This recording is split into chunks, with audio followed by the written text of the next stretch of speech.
जींद की बात में आपका स्वागत है। मेरा नाम राजीव कुमार है। हरियाणा में अब लोकसभा के चुनाव धीरे धीरे नजदीक आ रहे हैं, लेकिन कांग्रेस ने अभी तक अपने चुनावी प्रत्याशी जो है वो मैदान में नहीं उतारे हैं। लेकिन बीजेपी की बात करें, जेजेपी की बात करें, उनका विरोध जो है वो लगातार हो रहा है। हालांकि आज अरविंद शर्मा की बात करें रोहतक से, उन्होंने कुछ फोटेज जो है वो जारी किए हैं। ज्यादा बातचीत के लिए मेरे साथ कांग्रेस के वरिष्ठ नेता जिनसे अगर बात करें तो महावीर कंप्यूटर जी हैं, उनसे बातचीत करेंगे कि आखिरकार क्यों कांग्रेस जो है वो देरी कर रही है अपने प्रत्याशियों को मैदान में लाने से। और दूसरी बात, जिस तरीके से जेजेपी और बीजेपी का विरोध हो रहा है, इसको लेकर कांग्रेस का क्या कुछ स्टैंड है। महावीर जी, सबसे पहले तो नमस्कार। नमस्कार। मैं जीत की बात की चैनल का भी धन्यवाद करता हूँ और जितने भी दर्शक देख रहे हैं उनका सबका धन्यवाद। महावीर जी, पिछले 10 दिनों की बात करें, जहां भी जेजेपी के नेता जा रहे हैं, चाहे बीजेपी की हो, उनका लगातार विरोध हो रहा है। हमने कुछ दिनों पहले मोहनलाल बुडोली का नंदगढ़ गांव में विरोध देखा, सिरसा में अशोक तंवर का देखा, रोहतक में अरविंद शर्मा का विरोध देखा, दिग्विजय चौटाला का विरोध देखा, साथ में दुष्यंत चौटाला का भी विरोध देखा। इस तरीके से जो विरोध हो रहे हैं लोकतंत्र में, वो कितने सही हैं? बिल्कुल, मैं तो एक बात कहूँगा, जैसे मनोहरलाल खट्टर का जो 9.5 साल का शासनकाल और जो दुष्यंत चौटाला का 4.5 साल का शासनकाल।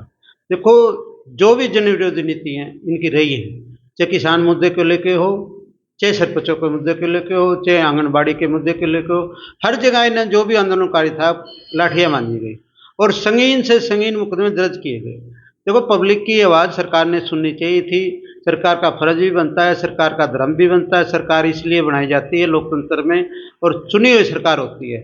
जो अभी विरोध कर रहे हैं वो जनप्रतिनिधि को चुन के भेजते हैं और काफ़ी उम्मीदें बांध के भेजते हैं। अगर उनके खिलाफ, जैसे आपने देखा, जय चौटाला कभी आंदोलन को किसान की बीमारी बता रहे थे, इस आंदोलन को बीमारी, और कभी दुष्यंत चौटाला किसानों के विरोध में कितनी बात करते थे, उन्होंने किसान के पक्ष में कोई बात नहीं करी। दिग्विजय ने किसान के पक्ष में कोई बात नहीं करी।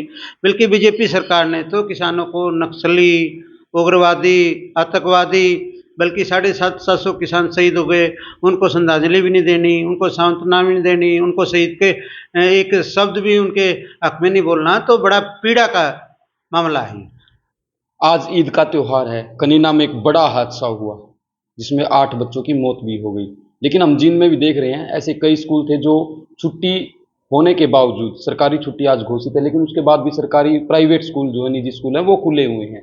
सरकार, क्या लगता है, ध्यान नहीं दे रही है, निजी स्कूलों को बढ़ावा दे रही है? क्या कहेंगे? क्योंकि हमने देखा कि हरियाणा में ऐसे बहुत से सरकारी स्कूल थे जिनको सरकार ने बंद कर दिया। बिल्कुल, सरकार का सरकारी स्कूलों की तरफ कोई ध्यान नहीं। एक ये मैं बताऊँ, ये भ्रष्टाचार की इसमें बू आती है। ये सेटिंग करती है सरकार भी, ज़्यादा से ज़्यादा प्राइवेट संस्थान स्कूल खुले। जो सरकारी हैं, उस सरकारी तंत्र को, सरकार की नीति और नीयत ठीक नहीं है, इसको बंद करना चाहते हैं। बल्कि सरकार की जिम्मेवारी बनती है भाई सस्ती शिक्षा और सस्ती चिकित्सा और जो भी साधन हैं जो मुहैया करानी चाहिए, सरकार उनकी जिम्मेवारी से अपना पल्ला झाड़ रही है। सरकार सिर्फ ऐश आराम के लिए बनती है। टैक्स, जनता का टैक्स में खजाना भर जाता है। मंत्री, संतरी और बड़े बड़े अधिकारी उसको आनंद और ऐश आराम से रहते हैं। ये सारा पैसा जो है सरकारी, उसका दुरुपयोग होता है। कांग्रेस ने अभी तक अपने प्रत्याशी जो हैं वो मैदान में नहीं उतारे हैं। कांग्रेस देरी कर रही है। क्या लगता है, क्यों देरी हो रही है? देरी नहीं है, 13 तारीख को ये सारी फाइनल लिस्ट आ जाएगी। बल्कि बीजेपी सरकार डरी हुई है, मैं आपको बताना चाहूँ।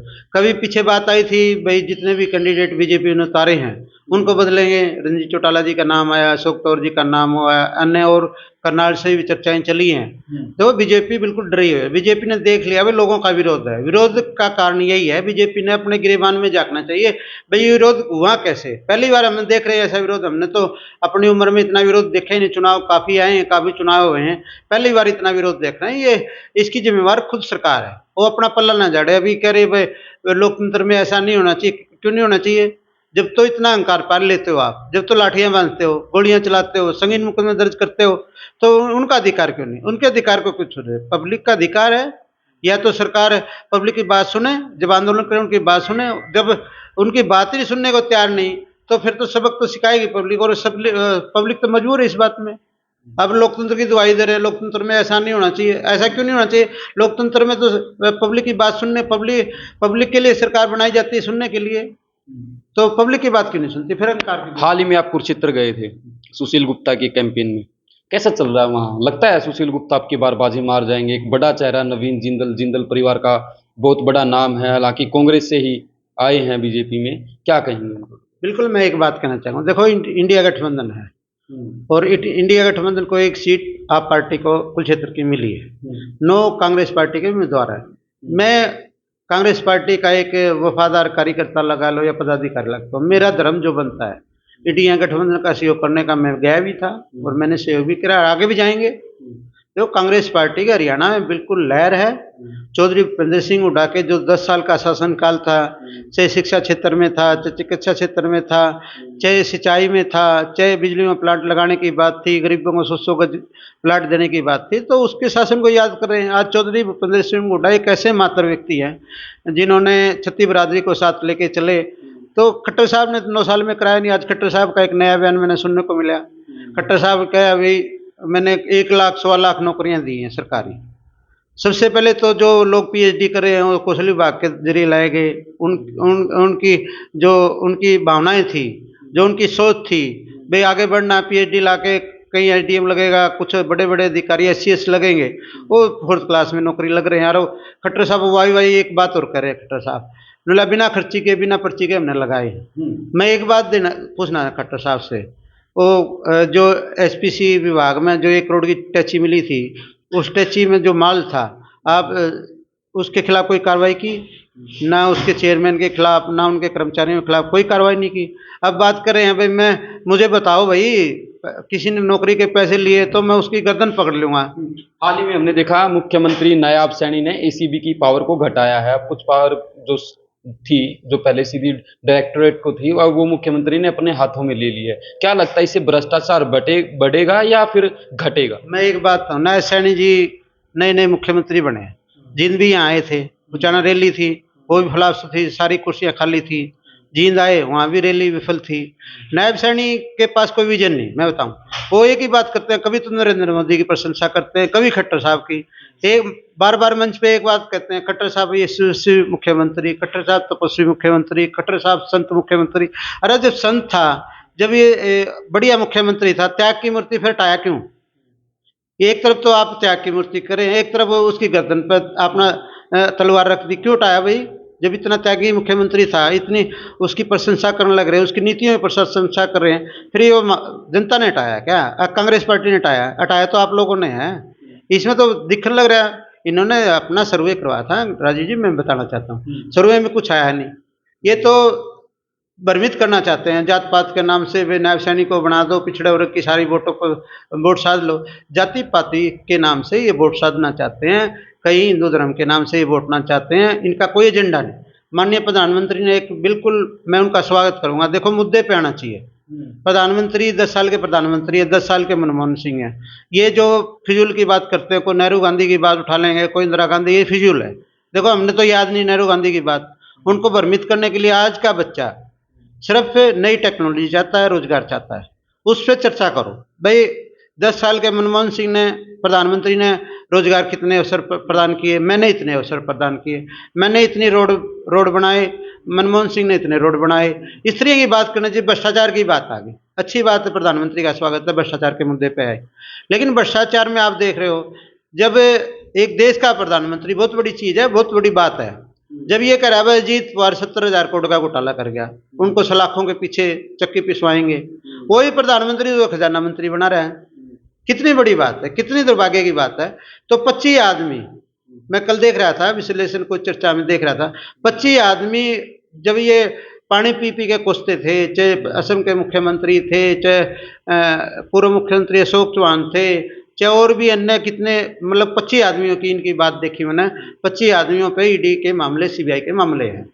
इनकी पार्टी में आते ही मोदी वॉशिंग पाउडर है, बढ़िया साफ सुथरा ये कर देते हैं और उसको कट्टर ईमानदार की संज्ञा दे देते हैं। तो सोनीपत लोकसभा सीट की अगर बात करें, यहाँ पर सतपाल महाराज का नाम जोरों शोरों से चल रहा है कि उनको टिकट मिलेगी। हालांकि अभी टिकट फाइनल नहीं हुई है, कांग्रेस ने अपने उम्मीदवार नहीं उतारे हैं, लेकिन सियासी गलियारों में ये चर्चा है कि सतपाल महाराज यहाँ से चुनाव लड़ने जा रहे हैं अब की बार।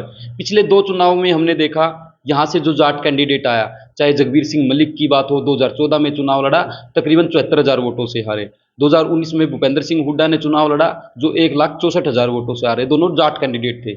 सतपाल महाराज एक ब्राह्मण कैंडिडेट है, हालांकि बीजेपी ने भी अपना ब्राह्मण कैंडिडेट उतारा है। क्या लगता है आपकी बार जातीय समीकरण सोनीपत लोकसभा सीट पर क्या होने जा रहा है? नंबर एक तो कांग्रेस पार्टी कोई जात पात की बात करती नहीं, ये तो बिल्कुल ये आपस चलते हैं भाई, पंडित को दे दो पंडित यहाँ से निकाल देगा, सैनिक को दे दो सैनिक को ये निकाल देगा, ऐसी बात नहीं है। क्वालिटी जिसमें होगी, जिसकी छवि साफ होगी, चाहे किसी जाति से संबंध रखता हो, अगर उसकी छवि साफ है, ईमानदार है, वो ये दिखता है भाई पब्लिक के काम कर सकता है, वो आदमी जीत सकता है। चाहे इसमें सतपाल महाराज जी हों, चाहे और अन्य हों, कोई भी उम्मीदवार कांग्रेस पार्टी का आएगा, अच्छा उम्मीदवार देंगे, उसमें ऐसे उम्मीदवार में छवि दिखेगी भी काम करने वाला, जब भी तो मुकाबला कर पाएंगे हम। हरियाणा में 10 सीटों में से 9 सीटें, यानी कि एक तो आम आदमी पार्टी जो इंडिया अलायंस की है, 9 सीटों में से कांग्रेस कितनी सीटें निकालने जा रही है? मैं रवि जी आपको एक बात कहना चाहता हूँ, ये बीजेपी वाले इतने डरे हुए हैं। पहले तो कौन थे, सिर्फ रोतो की सीट आएगी, अब इनका जड्डा चढ़ गया, ये रजाई लेके सो गए गर्मी में, इतनी गर्मी में भी रजाई लेके सो गए ये लोग, इनका जड्डा ये चढ़ गया, कदे आड़े जमा सुपड़ा साफ है। मुख्यमंत्री ने जितना मुश्किल हो रहा है करनाल से, ये तो हवाबाजी करते हैं, मोदी इंडिया के नाम से प्रचार कर लेते हैं, जात पात की बात करते हैं। मैं एक बात और आपको बताना चाहूँगा, जो मोदी जी भ्रष्टाचार पे आ रहे हैं ना, ऐसे ऐसे लड़ाई हिंदू मुसलमान में ले जाएंगे, ना कोई रोजगार की बात होगी, ना कोई रोजगार के लिए बहस करने की बात करते, ना कोई आर्थिक जो हमें गुलामी मिलने जा रही है। कितना बड़ा कर्ज हमारे ऊपर हो रहा है, कम से कम 2.25 लाख करोड़ का कर्ज, ये वाई लूटते हुए हमने ये करा दिया। विकसित भारत हुआ, विकसित कहाँ हो गया? 80 करोड़ तो आप 5 किलो अनाज में बढ़ो रहे हो उन्होंने, जब 5 किलो अनाज में 80 करोड़ को जनता, फिर गरीबी दूर कहाँ से होगी? तो साफ दिखाई दे रहा है ये तो सिर्फ ड्रामेबाजी है, ये मीडिया प्रचार है। और ये सीबीआई और ईडी इनका चुनाव आयोग इनका चुनाव लड़ेगी, खुद का तो इनका व्यक्ति नहीं रहा। ईडी से भाई सब ने डर लगा है। एक आप पार्टी का मंत्री था राजपुर, उसने उसके छापे मार दिए और उसने पार्टी छोड़ दी। तो ये तरीका बन रहे हैं, ये तो देखें, इनका खुद का माल ही नहीं, इनका तो खुद का तो माल खत्म हो गया। बीजेपी पे कोई लीडर नहीं है ऐसा, बीजेपी ने तो अमित शाह नरेंद्र मोदी खा गए, बीजेपी लीडर तो इन पर है ही नहीं, ये तो किराए के लीडर लाए हैं। चाहे कांग्रेस तो उठा लिए, चाहे ममता के उठा लिए, चाहे नीतीश का सहारा लेके उठा लिए, जितने भी लीडर ये ला रहे हैं, ये दूसरी पक्षी पार्टियों के लीडर ला रहे हैं, उस पर ईडी सीबीआई के छापे मरवा के ला रहे हैं, उस पर दबाव बना के ला रहे हैं, उसको ये चुनाव लड़ा रहे हैं। इनके पास कोई माल नहीं, और ये चलने वाली नहीं। बिल्कुल, ये हमारे साथ महावीर कंप्यूटर थे, कांग्रेस के वरिष्ठ नेता। इनका कहना है कि कुछ ही दिनों के बाद जो है कांग्रेस अपने जो चुनावी खिलाड़ी हैं उनको मैदान में उतार देगी।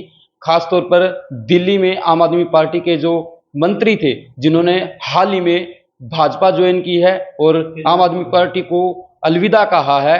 केजरीवाल की बात करें, केजरीवाल को गिरफ्तार किया गया है। क्या कहेंगे केजरीवाल की गिरफ्तारी? मैं एक बात बताना चाहूँ, बड़ा भद्दा मजाक हो रहा है।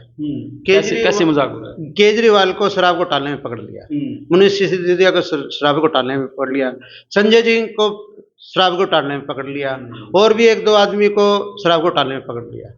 मैं ये बात पूछना चाहूँ, जो भी वो जिन्होंने, चाहे उसमें रेड्डी हो, चाहे एक राघव सांसद है तमिलनाडु का, जो उसके पिताजी तमिलनाडु से चुनाव लड़े हैं, वो ये बात कर रहे हैं 50-50 करोड़ रुपए इन्होंने चंदा दिया बीजेपी पार्टी को।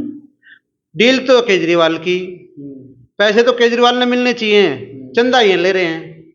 ईडी छापे मार रही है, सेटिंग बीजेपी कर रही है। आज तक सुना है कोई भी महकमा आपको रेड मारेगा? अधिकारी कोई भ्रष्ट हो तो पैसे ले होगा? कोई सुना है भाई बीजेपी पार्टी उस पर डील करेगी जाके, भाई 50 करोड़ की डील, ला भाई ईडी की कार्रवाई बंद, अब 50 करोड़ पे जमा करा दो। इसी तरह इन कंपनियों का कराया, जितनी भी रेड मारी जिस कंपनी को, उसे पीछे ले लिए, फिर दूध का दूध पानी का पानी कड़ा होगा, किसी टैक्स माफ करके पैसे ले लिए। तो ये धांधली को नहीं, ये भ्रष्टाचार नहीं है। तो ये मेरे साथ महावीर कंप्यूटर थे, जिनका कहना है कि कुछ ही दिनों बाद कांग्रेस अपने चुनावी खिलाड़ी मैदान में उतार देगी। जिनकी बात के लिए राजीव कुमार की।